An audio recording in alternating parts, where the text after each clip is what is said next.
In this episode, Lieutenant Colonel Jonathan Conricus, former IDF spokesperson and a regular guest on this podcast, he and I go deep into some disturbing developments recently in Israel, a series of domestic terror attacks by Israeli Arabs. Since we spoke, a police officer was shot by a terrorist at the side of a busy highway in central Israel. A report was received by police of a suspicious-looking man standing on the shoulder of the highway. An 11-year veteran of the force went to check out the call, alone. He was shot dead. His wedding was scheduled for next month. Reinforcements came and were injured, including a medical doctor who happened to be on the road. All of this before the terrorist was neutralized. The attack took place close to Ashdod, a southern coastal Israeli city. There is clearly a momentum, and it is not good. Conricus and I get into all that, Iran and the anticipated Israeli retaliation, which is imminent, and more. Please look at the podcast notes where we provide some maps of potential Iranian targets that Jonathan Conricus has developed with the FDD, Foundation for Defense of Democracies, a Washington, D.C.-based think tank where he is a senior fellow. Fascinating information there. And you heard it here first. Any moment, the Piers Morgan Show will drop a debate between Conricus and Mehdi Hassan. It was taped on Tuesday, I believe, and will be a fiery, fiery contest. Keep your eye open for that. Now, on to the main event, a deep dive on domestic Israeli terrorism and the retaliation against Iran. I'm Vivian Berkovich, former Canadian ambassador to Israel, and now waiting it out with trepidation and fortitude. Stay with us. Sunday midday, Jonathan Conricus, always wonderful to see you. How are you today? I am, after Yom Kippur, a lot of time to think, and I did the Shabbat experience for observant Jews, as in coming back online after 25 hours of actually not following events, which is very rare in these days. I don't think last time I did it was, of course, last Yom Kippur, and then the news cycle and the amount of events weren't anywhere near what they are today after October 7. And it's massive, right? You see the amount of incoming rockets, the attacks, the drones, the fire, the attempts to infiltrate into Israel. Sadly, Israeli casualties. You see the combat success in Lebanon and to a certain extent in Gaza. There's so much going on for 25 hours when you detach yourself. If you do, like most observant Jews do during Shabbat, I do it on Yom Kippur, and it's just a lot to take in. 25 hours produces in Israel at this time, I think, enough content for, a week and a half of analysis in a normal news cycle.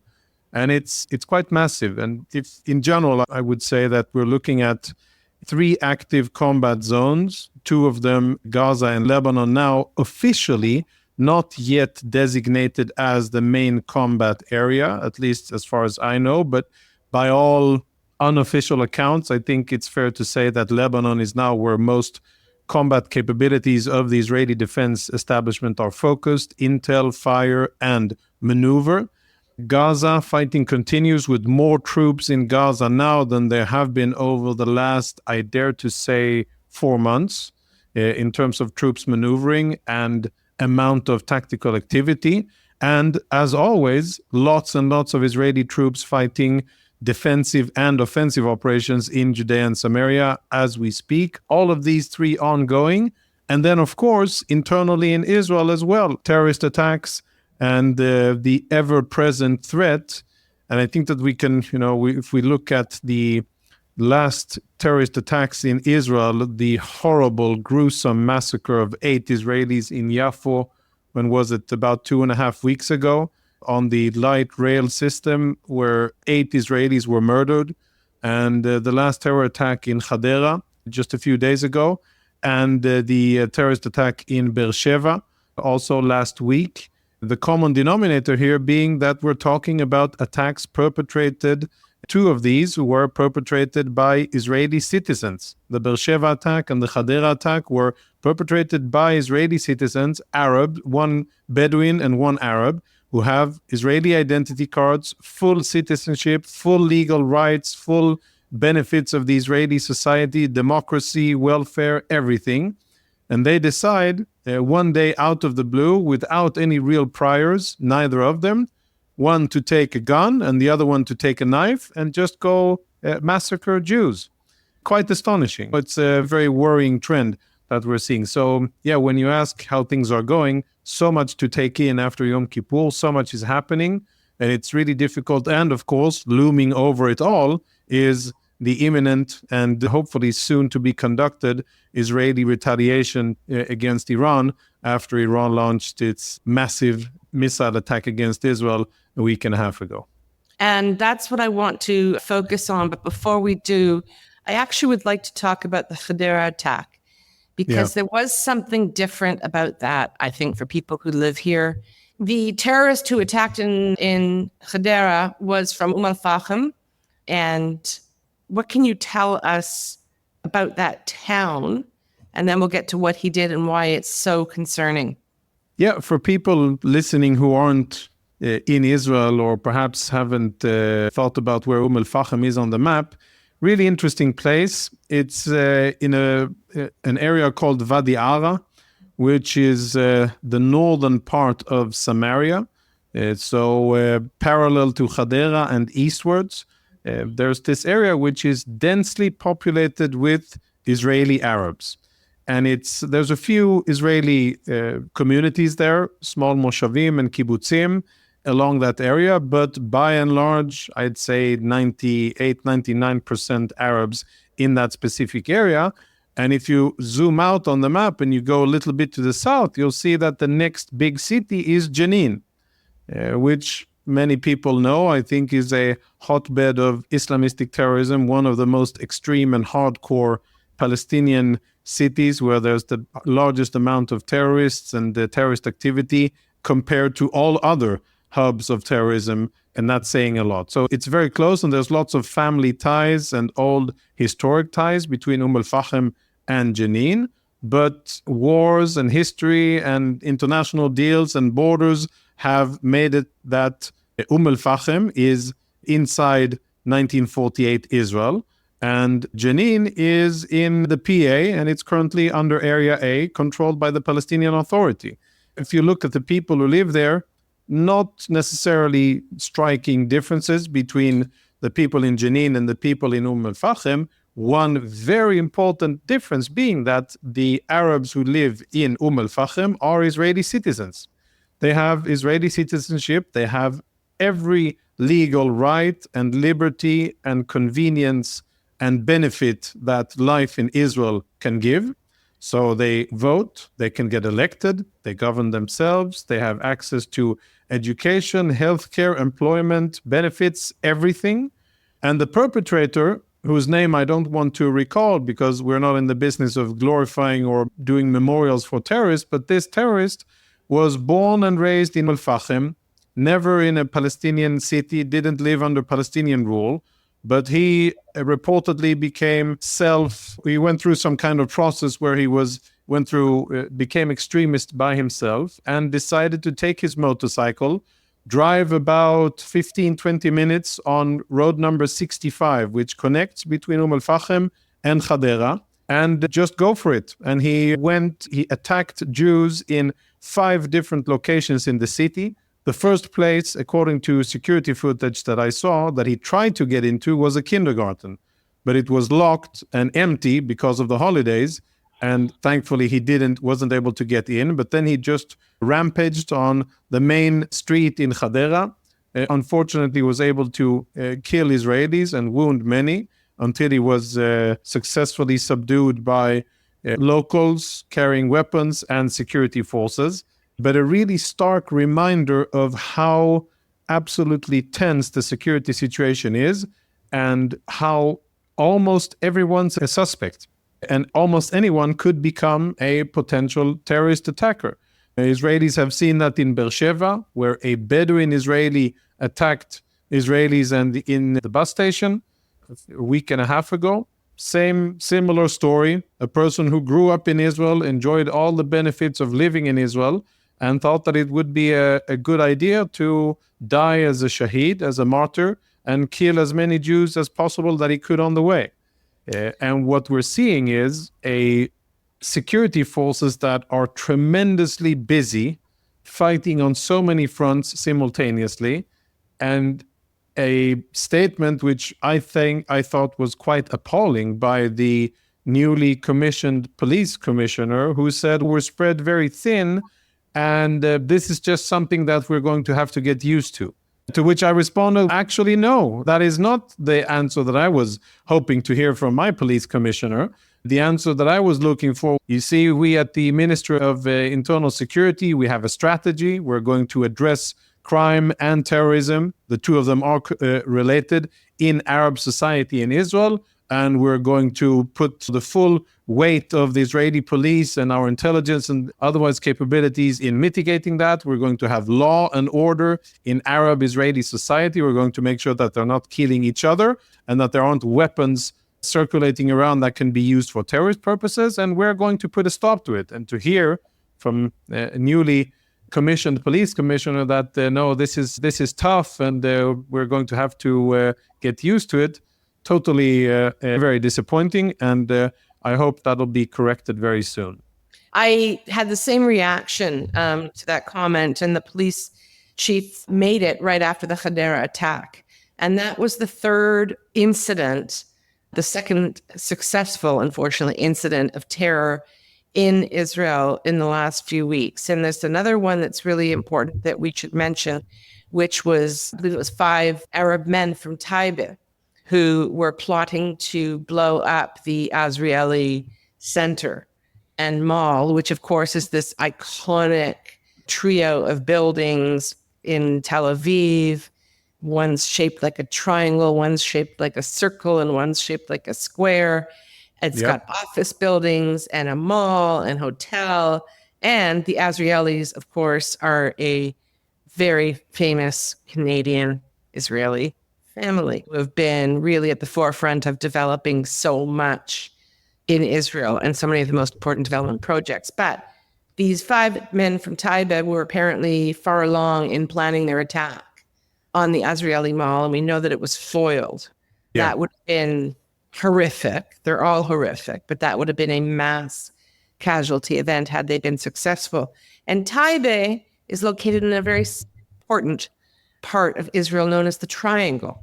What is interesting, in addition to what you said, all of which I agree with, is the fact that they pledged allegiance to Daesh, to ISIS, and that they were radicalized online, that they sought information and know-how and tactical skills online.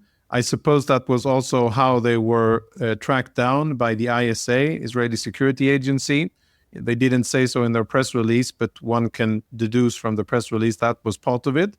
And that they indeed had plans to blow up, or at least to do a big explosion in one of those towers, which are frequented by, I would say, hundreds of thousands of Israelis per day. Lots of people there, as busy as it gets. It's really the center, the heart of business Tel Aviv, and the train station is there as well. So lots of pedestrians and traffic. Would have been absolutely horrible. And loyal to Daesh, which in my mind, it brings us back to the whole conversation before we get to Taibe and the Triangle, which is definitely worthy to speak about. But people at the start of this war, when Israel launched the attack on Hamas's strongholds in Gaza, people were saying, well, it's futile, you shouldn't, because you'll never be able to defeat Hamas. It's an idea, it's a movement. To which I and many others replied, you're right, it is a movement and an idea. And what you can do is just starve it of military capabilities and the actual capacity to fulfill their crazy genocidal dreams of killing infidels, whether it's Jews or Christians, all over the world. That you can do. Just a coalition of 38 countries did when it comes to ISIS. They fought for about 2.5 years and eventually were able to defeat ISIS militarily. But ISIS still exists as an idea, as a calling for many deranged and sick individuals who think that is the way forward, to kill civilians, to do what they call martyrdom acts, but what are really despicable acts of terrorism and murder. And you can see that ideology exists. We know that it exists in the West. It's popular in Europe, it's popular in the US and in Canada, and I'm sure in many other places. And sadly, it exists here in Israel as well. The difference here being that Israeli security forces are definitely on top of it. And when it comes to serious threats, then Shabak, ISA is monitoring it. Now, the triangle, in Hebrew HaMeshulash, are three cities. They were villages once upon a time, but we're talking about tens of thousands of people in each one of them. And they're in central Israel. The interesting thing being here that two of them are west of the 1949 armistice line, or the Green Line, or what defines Israel today legally. And I'm speaking from an Israeli perspective, not what the international community agrees to. Two of them are in Israel, Tira and Taibe, and one is on the other side of the border in Kalantzua, in Judea and Samaria.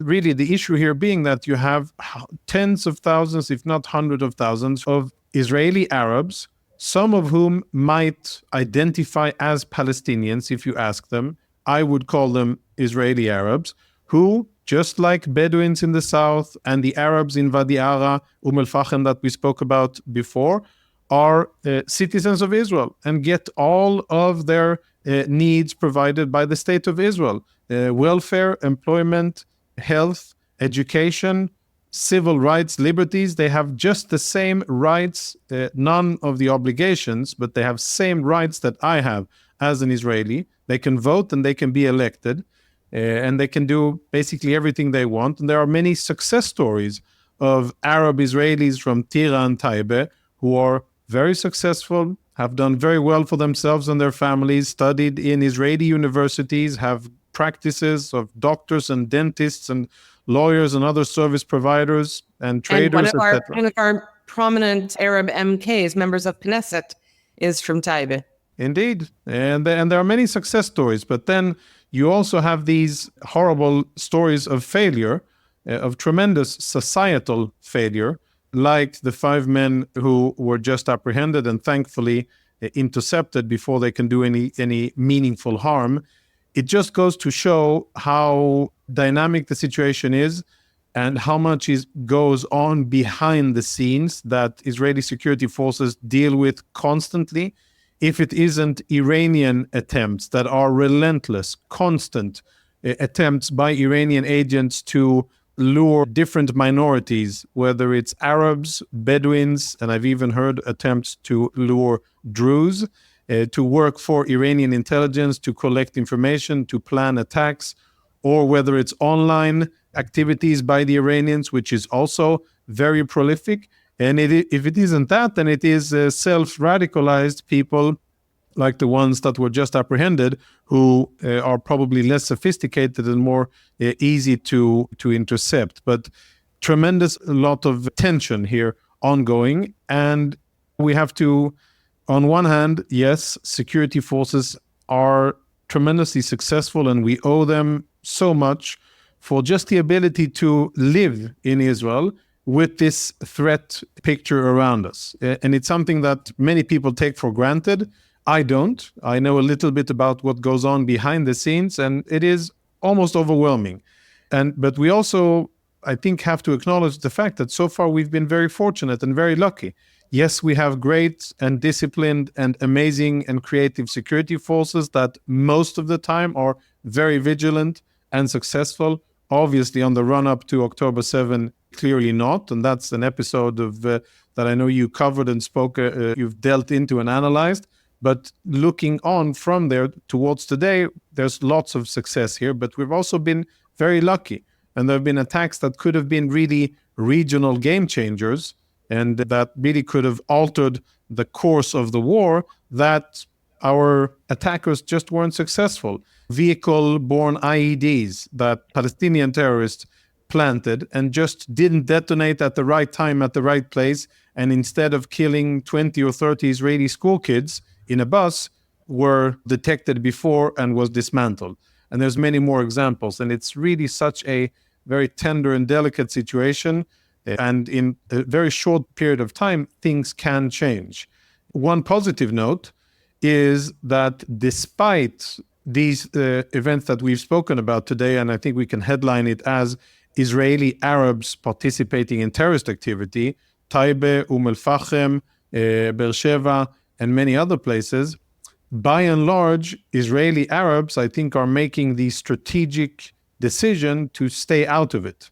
You don't see the doomsday scenario of May 2021, where you have Israeli Arabs out on the streets trying to kill Israelis in numbers. You don't see a repeat of the scenarios that we got a very scary preview of mixed cities like Lud, Ramle, Akko, Haifa, and to some cases in Beersheba and in Jerusalem, where we had civilians out there fighting each other, butchering each other, and where lynchings were done, mostly by Arabs, but also by Jews, in various locations around the country. That isn't happening.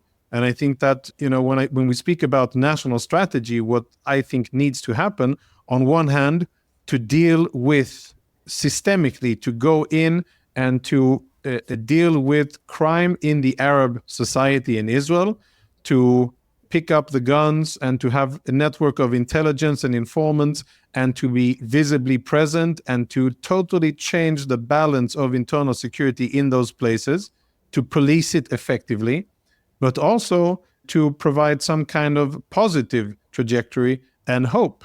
And of course, education that will facilitate that. But currently, I'm thankful that Arabs have made the decision so far, by and large, not to take to the streets. But one big terror attack could change that. There could be a strong Israeli response to that, and then that could ignite emotions on the Arab street. And of course, there's a lot of dark powers that are really waiting for the opportunity to incite and to cause the area to spiral out of control. Hamas has been pumping out tremendous amounts of incitement on their official channels in Judea and Samaria and inside Israel, calling for people to do exactly what I've said that they haven't done so far, and that is take to the streets and spark this civil war. So we haven't even covered Iran, but we've done internal terrorism, and we haven't spoken in detail about what's happening in Gaza and Lebanon, just internally, and there's much more to be said about it. And I even have a few things to add, believe it or not, with respect to the kind of onslaught, which you said is almost overwhelming, of backroom information in terms of what's going on in Israel in the moment from a security perspective. I had some exposure to that when I did serve as ambassador, and I remember for the first few months just being gobsmacked, overwhelmed. I was overwhelmed. I couldn't believe the number of security notices that you receive and how many intercepts occur that never make it into the public domain. And that really shocked me. And I had a very extreme awareness, and I'm grateful that I no longer see those things constantly because it's hard. I wanted to make a brief comment about the Arab Israeli population not joining in and, rebelling, conducting many terror attacks, etc., throughout Israel. It's a skewed sample, but I have quite a few very close Arab Israeli friends, some Muslims, some Christian. And what I've heard from them to a person is they don't want to be ruled by Hamas. They don't want to be ruled by the PA. This October 7th attack made them feel more Israeli and become aware of and appreciative of what being an Israeli Arab means. And they said, but we're in such a difficult spot because Israel's kind of a little leery of us, understandably. And the Arabs are very leery of us. Like if we come out and say anything in support of Israel, we will be just the ultimate traitors. And they're in a tough spot, and they're sitting there waiting, and they have no real leadership to help them speak up, speak out. And one more thing, Hadera, because I think the Hadera attack, it certainly shocked me more than some others, and I expect it had the same effect on a lot of Israelis. Hadera is a city of just over 100,000 people in central Israel. That's a large city for Israel. And that this guy could show up on his old kind of motorcycle to the main drag and go from spot to spot, stabbing people. He didn't even have a gun, stabbing people in 5 or 6 different locations before being intercepted and stopped by civilians, to me, is shocking. It's not like he was on some remote country road in an orchard. It was on a main street in a large city. And then, of course, again, the chief of police comes out and says this. It's, wow, we've lost our bearings. Yeah, and Hadera is a place that collective memory, this is where the first suicide terror attacks occurred before the second Intifada, so-called, in the late 90s. Hadera sustained massive attacks by Hamas suicide bombers coming from the very same places that we spoke about, Al-Fahim and Jenin, because they are conveniently geographically close. And it was abnormal, this attack, because we saw that even with the Yaffo attack on the light rail, where they were able to murder 8 Israeli civilians, these 2 were armed with an assault rifle, with an M4 assault rifle with additional ammunition. And they were eventually taken down relatively quickly in terms of time and geographical location by Israeli civilians with their license to carry.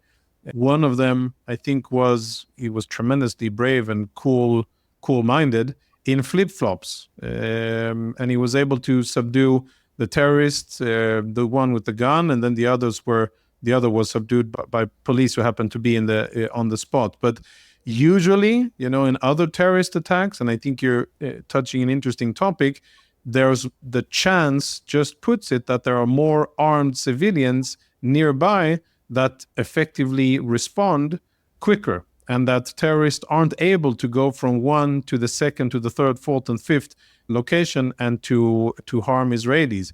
Maybe one of the contributing factors were that there were no gunshots and it was silent, as in using a knife. Usually people respond faster to when there's sounds of explosions. That triggers more attention. Maybe that was one of the reasons. And I hope that terrorists aren't listening to our podcast and they won't emulate it, this tactic of motorcycle and knife. But in any case, Hadera has a lot of experience with it, and that's why it's also more surprising, because you would think that the response would be quicker police-wise in a place which is targeted and has been targeted severely in the past. And where it's on the main street. We've got our hands full, everybody, in this tiny little country. But let's move on to Iran. Yeah. And what you have referred to often in the past as a paper tiger. In particular, whenever I've felt myself a little more than a little frightened, and you're like, come on, paper tiger. We're now in the midst of a very tense period. There's tension that we all feel, but we're not in the room. We're not in the rooms where the decisions are being made. And we know that for the last 2 weeks, there have been intensive consultations involving Israel and America and likely other countries in Europe and possibly even the Middle East, with respect to where and how and what Israel strikes, if it does, in retaliation for the Iranian attack of sending close to 200 missiles, ballistic missiles, launching them towards Israel 2 weeks ago. And I read recently as well about the Europeans saying, hey, it's okay. The Iranians won't retaliate Israel as long as you stay away from attacking the oil refineries and nuclear sites, which I thought was awfully audacious of Iran. So it looks like certainly the sense here on the ground, and if you read the news, many places in the world, in the West and in the US, there's an expectation that there is an imminent Israeli attack on Iran being planned. And I'm very interested in hearing your thoughts as to what, if anything, may transpire. Yeah. First, I'd just comment on what you said before. Maybe I said paper tiger. I don't remember using the phrase. But yeah, I think that Iran's military capabilities are definitely overestimated. I think that their real combat readiness and the real capacity to fight for themselves by themselves is hugely overestimated by the US and to a certain extent also by Israel. And I think that's a psychological shift that needs to happen for the evil, oppressive Iranian regime to be right-sized in terms of its real military capability, and then to be addressed according to its real capabilities. Of course, that remains one situation until they get nuclear. If they get nuclear military capabilities, that changes the equation significantly. So regarding the imminent Israeli strike, and I think it's just a matter of when and how strong and what targets. It's not if, but it's when, where, and how large and how significant. At FDD, we've done some analysis of this, and we've looked at the three different, what you could call types of targets that makes most sense. One would be the classic military ones, the air defenses, the missile silos and the launch sites and the missile storage facilities and the locations that are part of Iran's offensive capabilities. They're all mapped out. Israel, I think, has a good handle on the Iranian air defenses and where the missiles are stored. And Israel also had a good, I think, assessment of where they were fired from. There's one gap here intel-wise, which I'm asking myself, is that Israel didn't do a successful intervention. And I think Israel had good intel before the Iranians fired, also in coordination with the US and using US intel. But I think that I have questions why we didn't intercept missiles before they were being launched, because to ready a missile for firing takes time, especially older missiles that need to be fueled and erected and warmed up, etc. And if you have advance warning about that, these are things that can be intercepted and can be struck while they're on the ground. And I suppose that's what Israel will develop. These are capabilities that Israel will have to develop in the future, how to detect these indicative signs of impending fire, and then how to deliver ordnance to those locations in real time, either using our missiles or airborne, basically bombs dropped from planes, in order to stop the missiles from being fired. But that's a different story. So I have to ask you a quick question on that, because did we not have intelligence from the US that the launch of these missiles was imminent? Yeah, we had. Not just imminent, a day before. Okay. But we had. So does Israel not have the capability then to neutralize them with that? Yeah, so that's the question, because I know that we had intel, and I know that we had a very good assessment of when the missiles were going to be fired, which indicates that we had eyes on and understood their plans. And what I'm asking myself is, why didn't we do anything about it before they fired the missiles?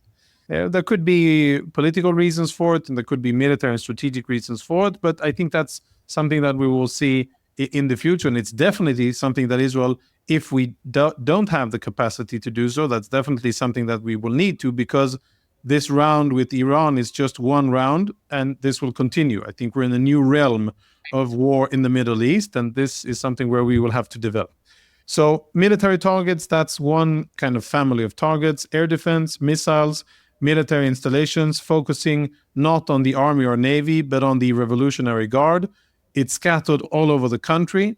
Many of them co-locate in the same cities where there's also, and closely to, other strategic locations like nuclear program and key regime facilities. So there will be probably lots of strike on hardcore military targets. My guess, which makes a lot of military sense, whatever Israel decides to strike, nuclear, regime, military, air defenses will be very high up on the list in order to ensure freedom of operations in the future. And as I said, this isn't a one-off thing. I think that this will be perhaps the first and the biggest Israeli strike in Iran. I don't think it will be the last. And I think that Israel will think about this holistically and not as a one-off, whether the US likes it or not.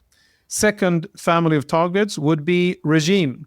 So the places through which the Iranian regime governs, terrorizes its people, oppresses the population, and keeps control of the country. Most of those targets are in Iran, but there's also other targets. And in connection with these, what I call regime targets, I would also bundle the economic targets of the oil refineries and all of the infrastructure that really facilitates how the regime continues to oppress and control the Iranian people. There's about 15 oil refineries and related locations scattered around the country. Many of them are along the coast, obviously, but not all of them are along the coast. There's in north and central and western part of Iran as well. They're all mapped. They exist there. Some of them are bigger and easier to hit. Some of them are smaller and a little bit less significant. But I think Israel has a very good understanding of where those are and what would have the best return on investment, so to say, if Israel were to strike. Two that are, very have been spoken about a lot is Kharj Island and the port of Bandar Abbas. These are two locations, but there's also additional locations that, as I said, on FDD, we've outlined that on maps. And if you're interested in looking at the details, you can find it at fdd.org. You can see those maps and all of the locations. So that would be the second family, regime and economic targets. And the third, no surprise, nuclear, of which there are quite a lot of targets scattered all over Iran. The Iranians have built a military nuclear program that is hardened, dispersed, well defended in terms of air defenses, redundant, as in there are different locations who do the same thing in order to provide survivability and redundancy and what we would call operational continuity. So that exists. And it's scattered all over Iran. The furthermost one away is almost 2,000 kilometers or 1,200 miles from Israel. There's the ones that are closer, that are only 700 or 800 miles from Israel, but they're all far away. They're all hidden deep underground. Most of them are. They're all tough and hardened targets. And they're all analyzed closely by Israel. And I think most, if not all, of the Iranian program is mapped. So these are the three different families of targets. And really what everybody is asking, what is Israel going to go for? Will Israel do a mix of regime, economic, and military? Will it do air defenses and nuclear? Will it do regime targets like hardcore strike, seats of power, the palace, the headquarters of the internal police, Basij, the headquarters of the IRGC, the expeditionary wing of the regime that is behind all of the terror attacks against Israel? There's many options. And what really it boils down to, in my mind, are two things. One, what is the long-term Israeli strategy, i.e., what does Israel want to achieve long-term? And the second one being, how much support can Israel get from the US and the regional powers that you mentioned? I don't hang a lot of hopes on the Europeans. I think that they are weak, frightened. They are appeasers of Iran in general. But maybe the American defense establishment will be able to persuade the political echelons, the administration, that this is actually a great opportunity for America to have Israel do the work that the international community has failed to do for about 10 years, 10, 12 years, and actually dial back the Iranian nuclear program, which nothing so far has been able to do. Just to be on the same page here, Iran is at threshold capacities. It's only a matter of choice. If the supreme leader in Iran says, okay, break out, they break out, and they have fissile material and probably the capacity to produce a bomb within a matter of weeks. There's a lot of questions about if they have a warhead and the ability to deliver such a bomb, but in terms of fissile material, enriched uranium, they have enough for 15 bombs. Bottom line, it really matters on what Israel wants to achieve.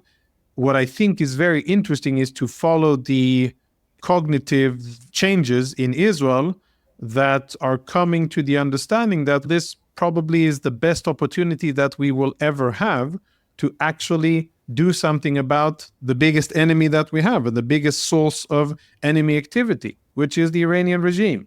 I've been saying it in various forums that I think this is such an opportunity, and that Israel should be smart, very deliberate about it, and to have an overall grand strategy with the purpose of making life extremely difficult for the Iranian regime and forcing the Iranian regime to stop their strategy of terror against Israel. That's a big ask, but I think it can be done if enough pain and damage is inflicted on the Iranian regime where it matters. Maybe not alone, and probably Israel will need help and diplomatic support to do it. But I think, bottom line, I don't think that we'll ever have a better opportunity to significantly change the balance of power in the Middle East and to do a positive change in the region, to rid the region of the greatest destabilizing factor. And I hope that Israeli leaders will take it. And I really hope that our American allies and friends will stand by our side and that they'll understand the utilitarian benefit for the US and the world by allowing Israel to do what Israel needs to do.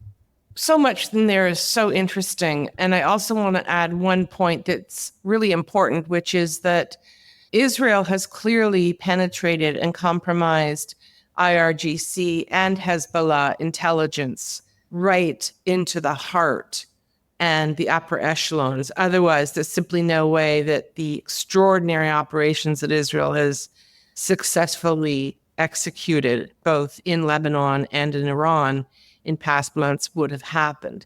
And so that is an important factor in making these calculations, I assume, in the back rooms, because the decision makers, both military and political, are well aware, of course, of where their sources are. And the Iranians, I imagine, are a little concerned. They're quite destabilized. An important part of planning such an exercise by Israel and the U.S. is to be very careful not to compromise highly placed sources within the regime. A senior IRGC commander was arrested by the regime following the assassination of Hassan Nasrallah and seemed to have disappeared. He was, however, allowed to attend a ceremony in Tehran yesterday. He appeared well, physically, in spite of the fact that we know that he suffered a heart attack recently during interrogation. He was also surrounded by security and did not interact with a single person at this ceremony, which is highly unusual for someone of his rank. It was a show by Iran that he's alive, and a message that they're extracting valuable information about his networks. That is, if he is guilty of what they seem to think he is, collaborating with Israel and the U.S. We, of course, have no knowledge of any of that, but this is what we do to try to understand. This is what Israeli news and other experts have been speculating on in recent days. Remember, during the Cold War, we called it Kremlinology. Reading the tea leaves, the situation with Iran is not so different today.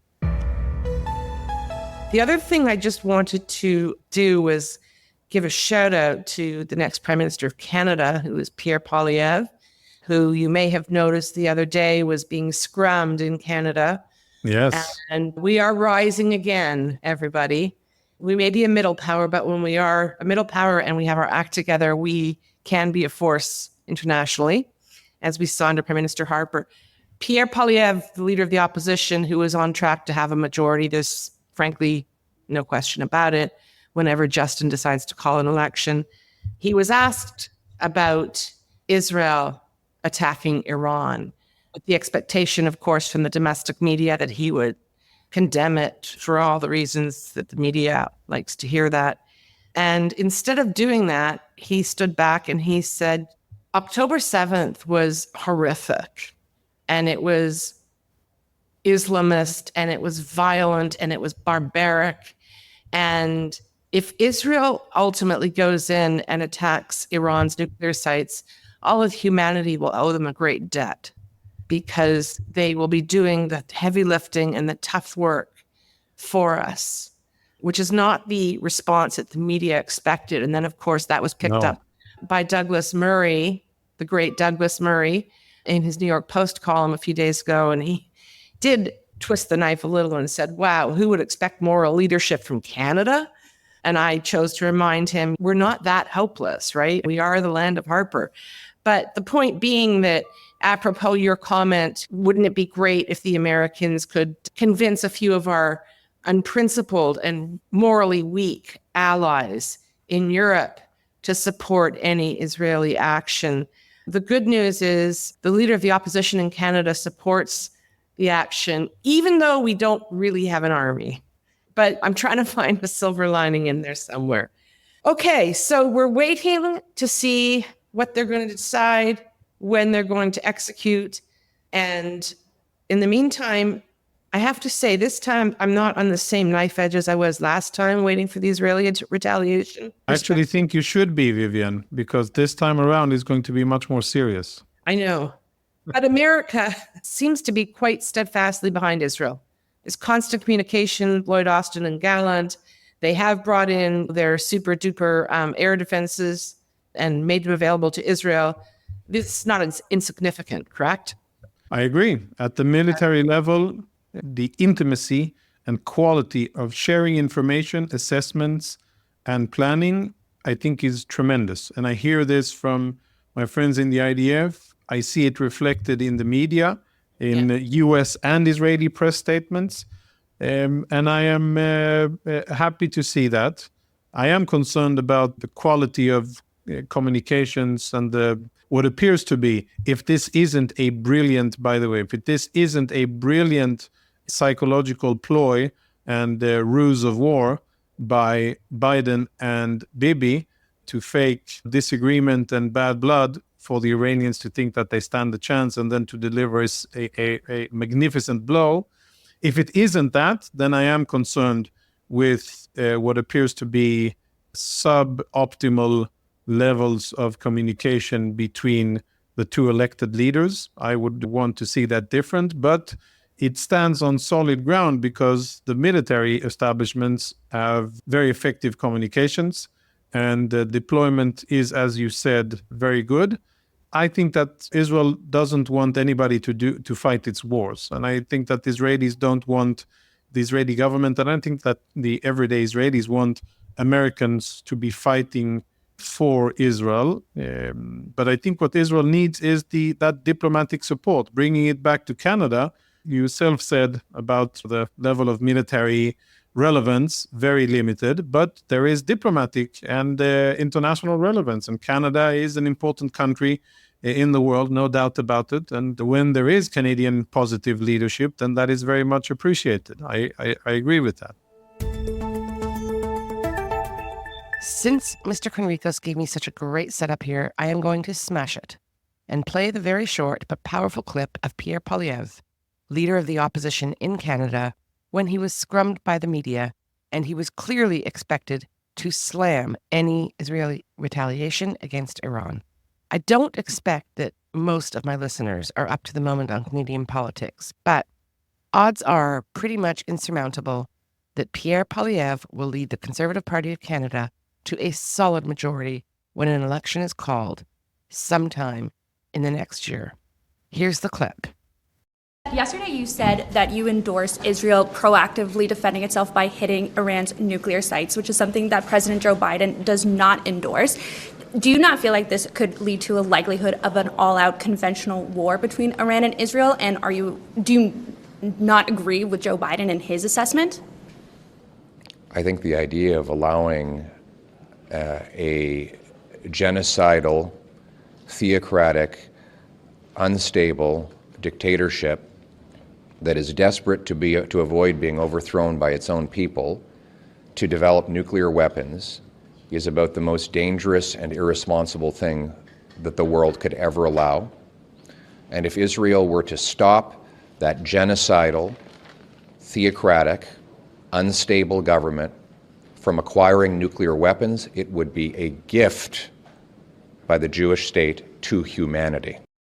Now, back to Iran with Jonathan Conricus on the imminent Israeli retaliation.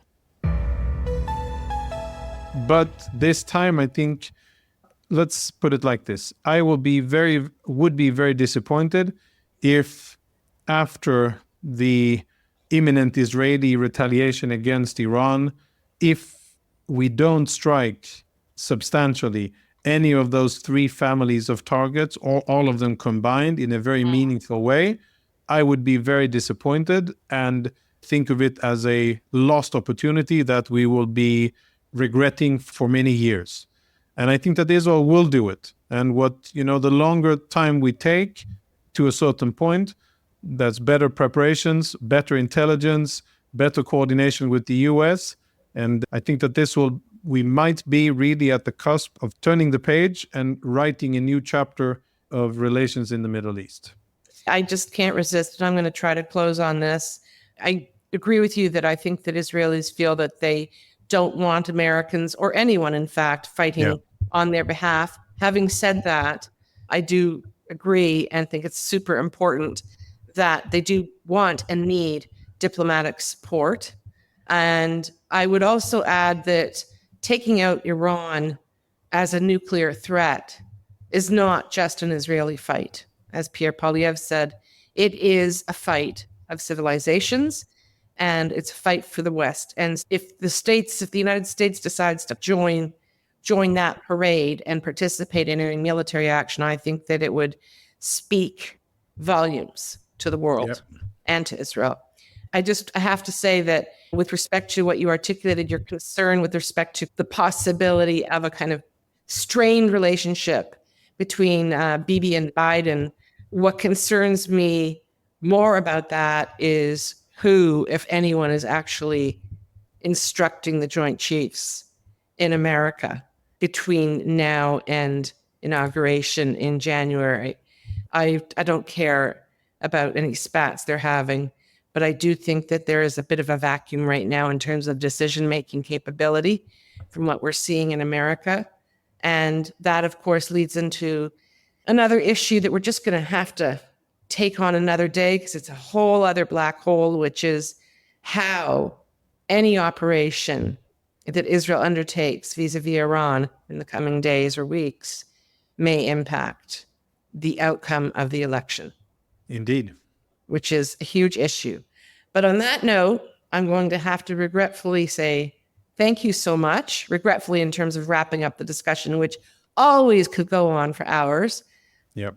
Always enjoy speaking with you and learn so much. Thank you for sharing today. Thank you for having me, Vivian. As always, a pleasure.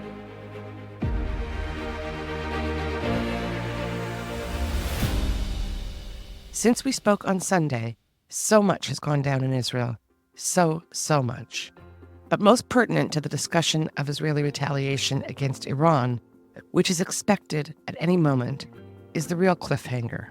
Where and what will Israel strike? Just yesterday, the U.S. came down hard on Israel, saying, you can't hit nuclear or energy sites. That would seem to include oil refineries, which, if true, primarily leaves key military targets. The U.S., of course, is very concerned about the election outcome. It's a close race, and the Democrats do not want to be put in the position of having to either back or condemn an Israeli strike that they feel is too aggressive. They want to win the election.